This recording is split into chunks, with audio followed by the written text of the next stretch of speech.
Dans cette vidéo, on va s'intéresser au mécanisme des peurs. Ça va résumer partiellement le livre qu'on a coécrit avec Nathan Obadia, qui s'appelle Le pouvoir du suricate.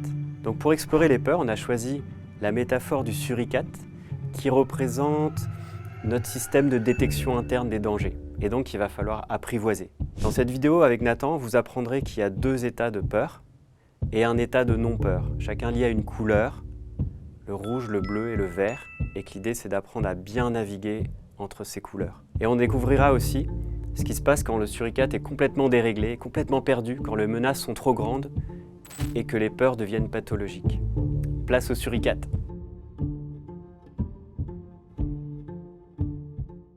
Le suricate, c'est un petit mammifère qui vit dans la savane en Afrique du Sud. Il habite en tribu et il y a toujours un des congénères qui se poste sur un endroit plutôt haut. Il fait la sentinelle et il scanne à 2 km à la ronde pour voir s'il y a des dangers. Ça peut être un rapace, ça peut être un cobra, ça peut être un chacal. Et dès qu'il aperçoit un danger potentiel, il aboie. Alors il y a une trentaine d'aboiements, vous irez regarder si vous voulez des documentaires animaliers. Ça fait un truc du genre... Et en fonction de l'aboiement qu'il lance, donc l'alerte qu'il lance, la tribu des suricates va soit fuir dans les terriers pour se protéger, soit il se rameute pour aider la sentinelle à attaquer le danger. La troisième option du suricate, c'est l'immobilisation. S'il ne peut pas fuir, s'il ne peut pas combattre, il y a une autre option, c'est soit de s'immobiliser pour se camoufler, pour ne pas se faire voir du prédateur, ou alors pour se soumettre, ou carrément faire le mort si vraiment il est déjà pris à la gorge, par exemple, par un chacal. Donc, ce petit mammifère qui existe vraiment dans le désert du Kalahari a 3 options de survie. Et ce qu'on vous propose ici, c'est d'utiliser cette métaphore du suricate pour illustrer notre système interne de détection de danger. Nous avons à l'intérieur de nous un petit suricate qui constamment scanne les infos de l'extérieur et de l'intérieur du corps pour savoir s'il y a danger ou pas. Donc imaginez ce petit suricate à l'intérieur qui est là en train de filtrer toutes les données instant après instant. Et il dit ça c'est ok, ça c'est pas ok. Si c'est pas ok, il va lancer l'alarme, il va aboyer intérieurement. Et c'est là où les hormones du stress arrivent. Donc c'est à la fois un système de détection de danger, à la fois on pourrait le voir comme un gardien de nos besoins. En gros, il y a le suricate qui est là et qui fait non, ici je garde les besoins. Si jamais il y a un de mes besoins vitaux qui n'est pas nourri, à ce moment-là je vais lancer l'alarme et on va essayer de s'adapter. Le suricate, il fait partie de la partie assez primitive de notre cerveau, celle qu'on partage avec les animaux. Et vu qu'il est dans cette partie du cerveau un peu primitive, il n'a ni la notion du temps, ni la notion de l'imaginaire. C'est-à-dire que pour lui, le présent, le passé et le futur, c'est la même chose. Une menace réelle ou une pensée anxieuse, ça peut générer exactement le même effet de peur parce que pour lui, tout se passe ici et maintenant. Ça permet aussi de comprendre que le suricate a toujours la priorité sur le cerveau intellectuel et cognitif. C'est-à-dire qu'en gros, autrement dit, la survie prime sur la vie. Si jamais vraiment on est en danger, c'est le suricate qui va prendre les commandes et qui va nous mettre en mode survie. Et d'ailleurs, heureusement pour nous qu'on a ça, c'est ce qui nous a permis probablement de survivre en tant qu'espèce jusqu'à présent.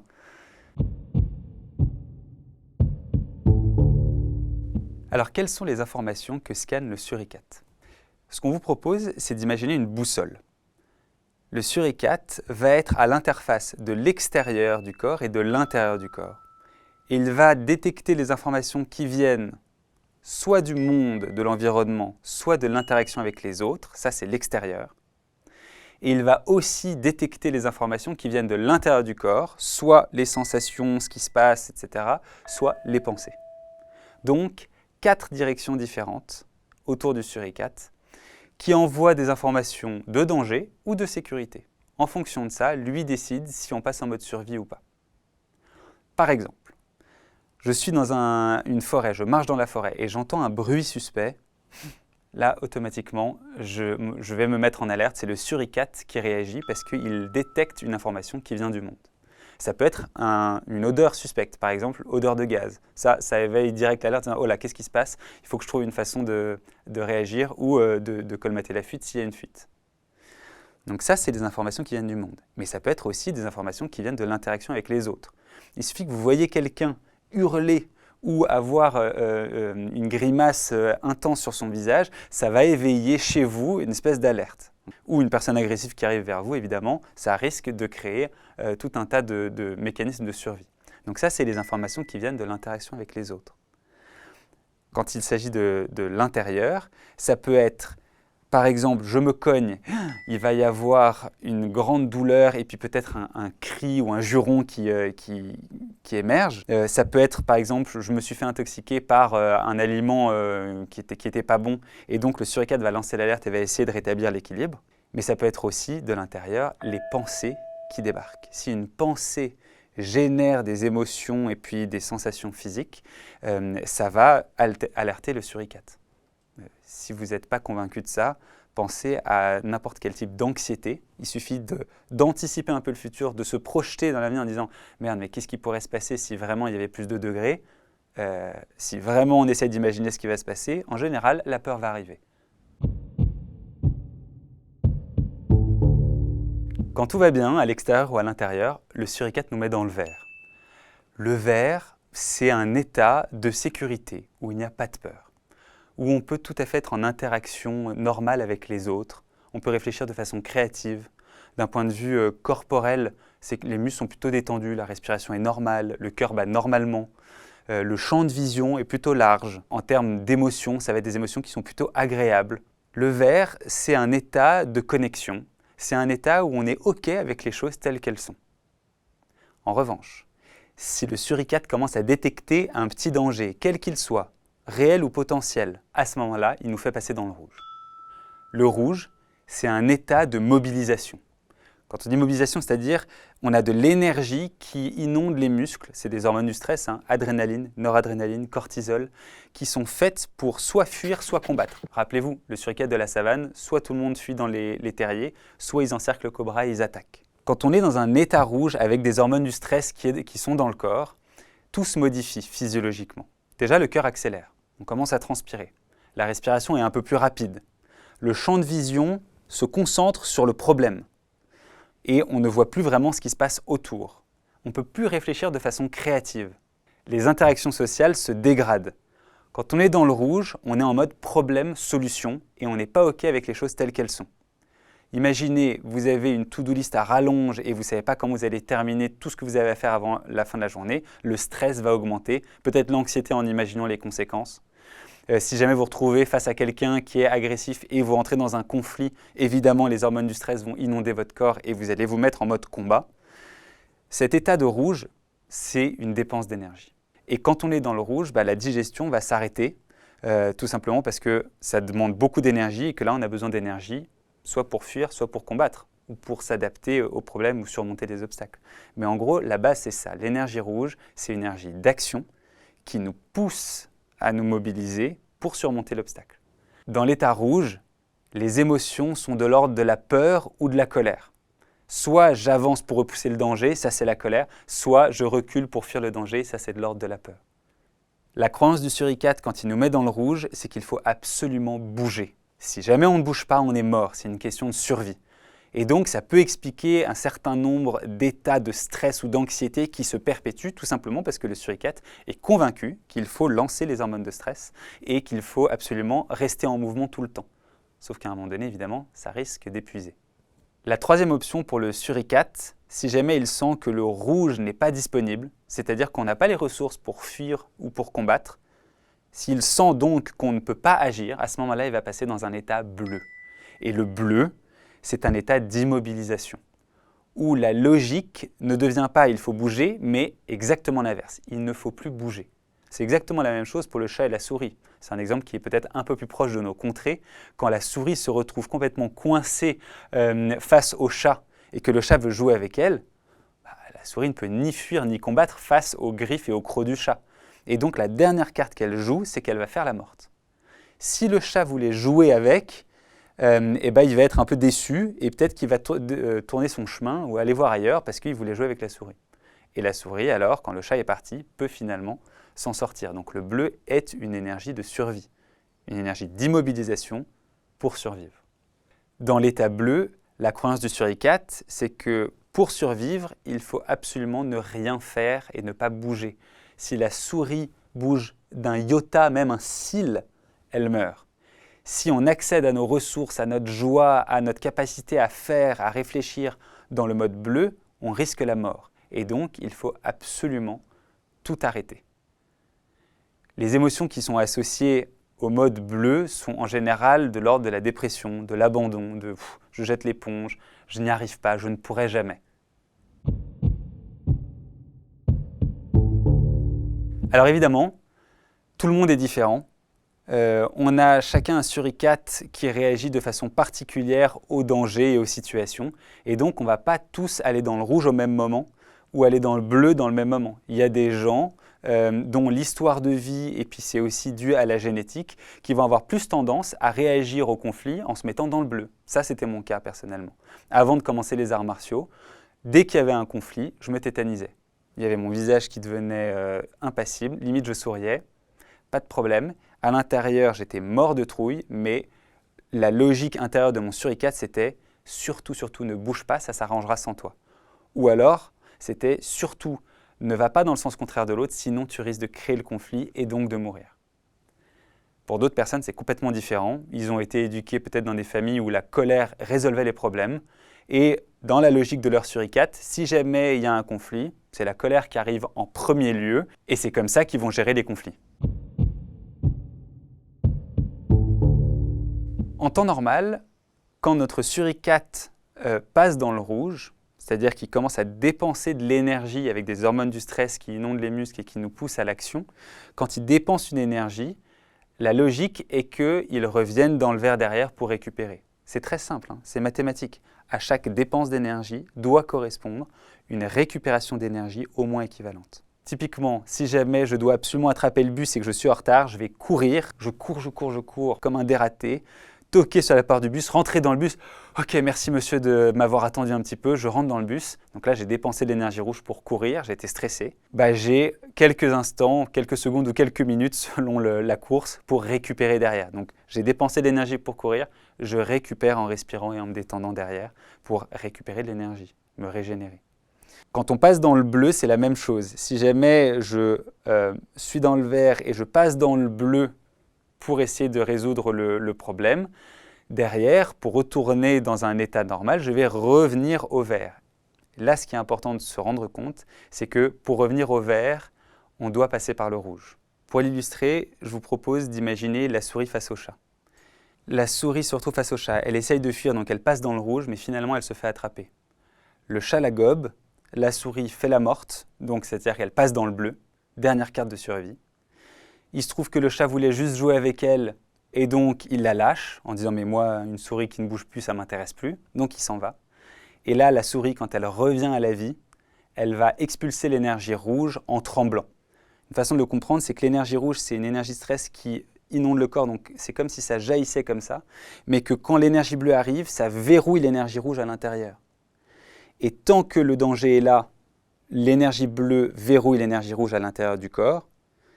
Et dès que le système de détection de danger se dit « c'est OK maintenant, on peut se remettre à bouger », l'énergie bleue s'en va et l'énergie rouge se disperse. Et se disperse sous forme de tremblement. On voit les souris trembler ou courir de façon désorganisée. Parfois même, les souris niaquent dans les airs comme ça, comme si elles attaquaient le chat, ce qui n'a aucun sens parce que le chat n'est pas là et que de toute façon, elles ne pourraient pas le faire. Mais elles sont en train de remettre leur compteur à zéro. Elles sont en train d'évacuer l'énergie de stress, l'énergie rouge qui était là dans leur corps pour revenir dans le vert. Ça, c'est la logique de la navigation entre les couleurs. Je monte dans le rouge, je redescends dans le vert. Je monte dans le bleu, je redescends dans le vert en passant par le rouge. Ça fonctionne très bien chez les animaux. Il se trouve que malheureusement, chez nous les humains, c'est un petit peu moins simple. Très souvent, on risque de rester un peu coincé dans le rouge. Et donc, c'est-à-dire qu'il y a de l'énergie de figement bleu qui reste verrouillée et l'énergie rouge qui se stocke dans le corps. Quand ça se stocke au début, par exemple, on a eu un gros stress et finalement on n'évacue pas le stress, c'est quelque chose qui va se stocker dans le système musculaire. Mais si jamais ça continue de s'accumuler, l'énergie stress dans le corps, ça peut passer dans le système respiratoire ou digestif. Ça, c'est si le système musculaire est complètement saturé en énergie. Et puis parfois, dans des cas un peu extrêmes où le stress a été accumulé depuis très très longtemps, ça peut passer dans le système nerveux central, cerveau-moelle épinière, et alors là, ça peut donner tout un tas de pathologies, tout simplement parce qu'on a plein d'énergie stress qui n'a pas été évacuée et qui devient du poison. Dans ces cas-là, c'est que le suricate reste coincé dans le rouge ou coincé dans le bleu. Et puis très souvent, c'est une alternance entre les deux. On se retrouve coincé dans le bleu à ne rien pouvoir faire ou à être un peu en désespoir et en dépression. Et puis vraiment, on n'a pas l'énergie pour faire les projets. Et puis parfois, on repasse dans le rouge, le suricate essaye de se réactiver et passe plusieurs semaines en étant dans la suractivité. Et hop, ça alterne entre coincé dans le rouge, coincé dans le bleu, coincé dans le rouge, coincé dans le bleu. Donc vous êtes sûrement en train de vous dire, bon, le but d'une vie, ça va être de rester dans le vert tout le temps. Le rouge et le bleu, c'est horrible. Eh bien non. Le vert, le rouge et le bleu sont des états qui sont extrêmement nécessaires et utiles à notre vie et notre survie. Le problème n'est pas l'état de couleur. Le problème, c'est de rester coincé dans le rouge ou dans le bleu. Donc vivre une vie de vert et uniquement de vert, ce serait complètement utopique. Parfois, j'ai besoin de me concentrer pour passer un examen et donc j'ai besoin d'hormones du stress. Parfois, j'ai besoin de dire stop à quelqu'un qui est intrusif et qui rentre dans mon territoire. Ou parfois, j'ai besoin surtout de ne pas agir parce que si jamais j'agissais, je m'emporterais de colère et je sais que ça aurait des conséquences. Et donc, j'ai des petits moments de bleu qui m'inhibent et ça me permet de ne pas avoir de conséquences terribles à cause de mon comportement. Donc l'objectif, c'est de savoir naviguer de façon libre entre les différentes couleurs. Il faut aussi savoir, une petite précision, c'est qu'on n'est jamais que dans le vert, que dans le rouge ou que dans le bleu. Tout ça, c'est des dynamiques. On a tous un peu de bleu, un peu de rouge, un peu de vert, mais il y a des dominantes. Donc quand je suis dans une dominante verte, je suis bien. Je suis bien, je suis à l'aise, je peux discuter avec des gens, être en interaction, je me sens en lien. Quand j'ai une dominante de rouge, je vais avoir une dominante d'activité ou de suractivité à l'intérieur. En tout cas, je vais être dans l'action et dans la mobilisation. Et quand j'ai une dominante de bleu, j'ai une dominante de...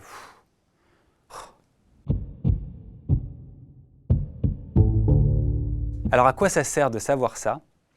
Eh bien, on considère que connaître un peu plus notre rapport à ces différentes couleurs, c'est ça la connaissance de soi. C'est-à-dire quand je sais ce qui me met dans le rouge, ce qui déclenche un état rouge chez moi, que je sais ce que c'est que l'expérience d'être dans un état rouge, de stress ou de colère, quand je sais ce que c'est que l'expérience d'un état bleu et ce qui déclenche les états bleus, mais aussi quand je sais ce qui me permet de redescendre du bleu au vert ou du rouge au vert, à ce moment-là, j'en connais plus sur moi et je peux maîtriser un peu plus ce qui va se passer dans ma vie. Évidemment, on ne peut pas tout contrôler à 100%, ni ce qui se passe à l'extérieur, ni ce qui se passe à l'intérieur. Mais connaître un peu mieux notre façon de naviguer à travers les couleurs, ça, c'est extrêmement utile pour vivre un peu plus librement et plus sereinement. Ce qu'on cherche à faire, ça va être d'entraîner le suricate à être capable de monter dans le rouge et de récupérer dans le vert de façon très efficace. Et ça, c'est illustré par la courbe orange que vous voyez sur ce schéma. En gros, plus le suricate est capable d'aller loin dans le rouge, dans l'intensité rouge, et de récupérer rapidement derrière, plus on est capable de s'adapter à tout type de situation. C'est un peu ce qu'on appelle la fenêtre de liberté. C'est-à-dire que j'ai la liberté d'agir et de récupérer dans plein de situations différentes, même en temps d'intensité. Évidemment, ça permet aussi de repousser le seuil du bleu, c'est-à-dire que plus je me sens capable, ou en tout cas plus le suricate se sent capable d'agir, parce qu'on muscle sa capacité à aller dans le rouge et à ne pas avoir peur du rouge, et bien plus le seuil de l'immobilisation et de l'abandon va remonter. Cette courbe orange, c'est exactement ce qui se passe, par exemple, quand les enfants demandent des guillis à leurs parents, ou quand les animaux se chamaillent entre eux, quand on voit les petits lionceaux se battre entre eux. Alors, ils se font pas mal, mais ils sont vraiment en train de s'entraîner à se battre. Mais c'est la même chose chez les êtres humains, ou quand on joue au chat et à la souris. En fait, par le jeu, dans un contexte sécurisé, on va entraîner notre suricate à aller dans le rouge pour apprendre à fuir du chat parce qu'on va se faire toucher ou parce qu'on apprend à encaisser des guillis en tant qu'enfant et puis ça nous met dans un état d'excitation. Mais il y a tellement de sécurité et de bienveillance, on sait que ce n'est pas dangereux, qu'on peut récupérer dans le vert derrière. Donc cette dynamique orange, c'est un peu la façon d'apprendre à entraîner le suricate et comme vous l'aurez compris, le jeu est la meilleure façon de le faire. Et un autre principe hyper important, pour mieux vivre toute situation et pour réajuster nos peurs, ça va être de muscler le vert. Alors quand on dit muscler le verre, on pourrait dire épaissir le verre, le densifier. C'est-à-dire envoyer à notre suricate tellement d'informations de sécurité, de confort et de lien qu'il se sent en confiance pour traverser les épreuves. Épaissir le verre, c'est par exemple se sentir très entouré, avoir beaucoup d'amis différents et on sait qu'on peut être soutenu en cas de difficulté. Ça peut être d'avoir un cocon familial important et soutenant. Mais peut-être que ce n'est pas la famille et pas les amis, et peut-être qu'en fait, ça va être plus la nature, les animaux de compagnie qui aujourd'hui sont source de verre pour nous. En tout cas, tout ce qui nous permet de nous sentir bien, de nous sentir en sécurité et reliés, en lien, va nous permettre de revenir dans le verre de façon efficace. Revenons à la boussole par exemple.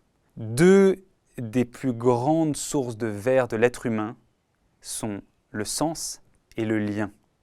Tout ce qui va venir de la case pensée et qui nourrit le besoin de sens va faire du bien et apaiser le suricate. Tout ce qui va être de l'ordre du lien humain soutenant, bienveillant, avec de l'écoute, de l'entente et de la communication, ça va être une source de soutien et de confiance pour le suricate. Mais il y a aussi, dans les deux autres côtés de la boussole, des informations de sécurité et qui nous mettent dans le verre, des ressources. Ça peut être les ressources du monde, de l'environnement, de la nature, des espaces, des endroits qui nous font du bien. Peut-être un espace, un endroit dans l'appartement ou un lieu dans la nature qu'on aime particulièrement, une vue de dingue ou même un son, une musique qu'on adore. Les odeurs aussi, ça peut être très important et une grande source de bien-être et d'apaisement. Et on a aussi une grande marge de manœuvre avec le corps. C'est-à-dire qu'en changeant notre physiologie, nous pouvons envoyer des informations de sécurité au suricate. Exemple, prenez 3 grandes respirations très profondes. De cet ordre-là, probablement, vous allez déjà apaiser un peu le suricate. Ça peut être aussi de se masser, de s'enlever les tensions ou d'aller faire du sport et puis ensuite de récupérer derrière. Tout ce qui va permettre d'agir sur le corps pour pouvoir laisser circuler l'énergie, défiger ce qui est figé et apaiser ce qui peut être apaisé, va aller dans le sens d'un verre épais et dense. Il faut que je lâche un petit peu parce que sinon, ça c'est mon tremblement à moi, d'accord? Les souris elles tremblent, moi je fais ça. Voilà. Non, en vrai, on peut tout à fait danser. C'est une superbe manière de décharger l'énergie bleue. On peut tout à fait chanter, c'est une superbe manière de retourner dans le verre et peut-être même avec du mouvement de décharger l'énergie bleue. Je vous encourage à chanter et à danser, c'est l'avenir de la thérapie trauma. Alors voilà un début d'explication. Évidemment, la réalité est bien plus complexe et puis c'est pas très exhaustif, mais vous pourrez en savoir plus en lisant le livre Le pouvoir du suricate. Vous pouvez aussi aller voir le site internet lepouvoirdusuricate.com et les ressources qu'on y a mises. Et puis si vous voulez, vous pouvez aussi poser des questions en commentaire. Merci beaucoup pour votre écoute et à bientôt.